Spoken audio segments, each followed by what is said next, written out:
After completing the task, we need to generate correlation matrix.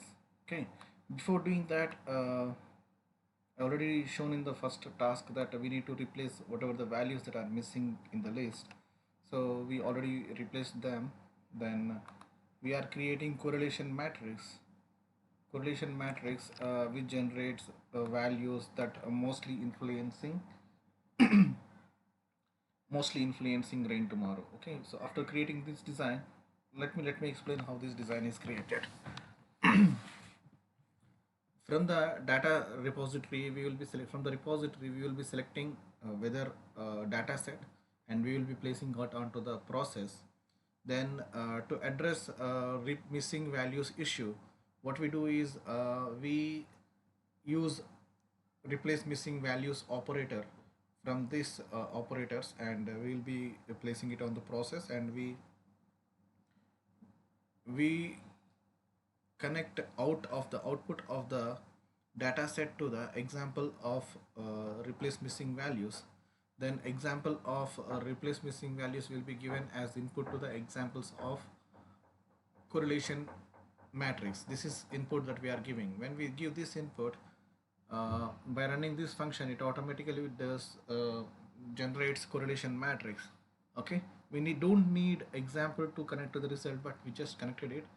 We need only matrix values based on which we can explain what are the values that are mostly influencing our target value, that is rainfall tomorrow.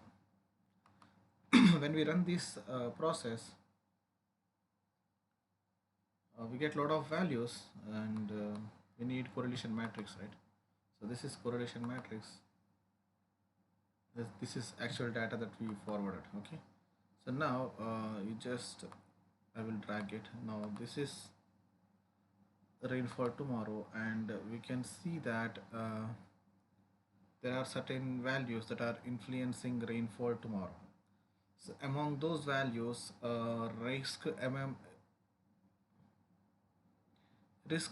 is most influencing value. Humidity at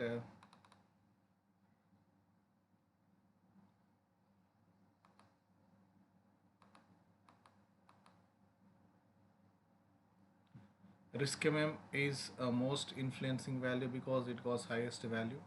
Next most influencing value is humidity at 3 p.m. Next most influencing value is again it is 315, and rain today is the next most influencing value. After that one, it is sunshine. Also explains, it's a negative thing, like if it is more sunshine, the possibility of raining tomorrow will be low. So this is negatively correlated one, and this is the fourth highest value. Then next highest value is 277, that is for clouds at 3 p.m. This also influences raining tomorrow. So based on these values, we can say that risk mm, humidity at 3 p.m., rain today, sunshine, and clouds at 3 p.m. are most influencing variables that decides about rain tomorrow. So you can use this screenshot, the screenshot of this image, you can take it and you can use it. But if you don't use this screenshot, it is fine. You can just explain what is happened when we run correlation analysis. Need not to keep a correlation design details, but you can explain what is the process that you follow to design correlation analysis and what kind of results you achieved.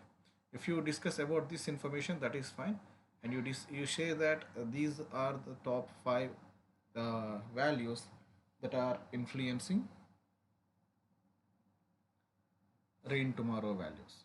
Okay, so to predict rain tomorrow, we need to know, if you know about these 5 variables, you can easily predict about it. At least 80 to 90% prediction will be accurate. That is what meaning of identifying most influencing or variables that influence a particular target variable. So when we have that kind of information, now we can easily predict about it. Okay, so here what are those top impacting or variables that can be used to predict rain tomorrow. Risk RMM, risk MM, humidity 3 p.m., rain today, cloud 3 p.m., and sunshine. Okay, guys? Thank you. You just need to write task 1.1, 250 words. We don't need more than that. And small correction, when you are placing table na, it is very important that you are formatted it. Okay, if you don't format it, there is a high possibility of getting plagiarism. Okay, so just format it, and need not to include the screenshot.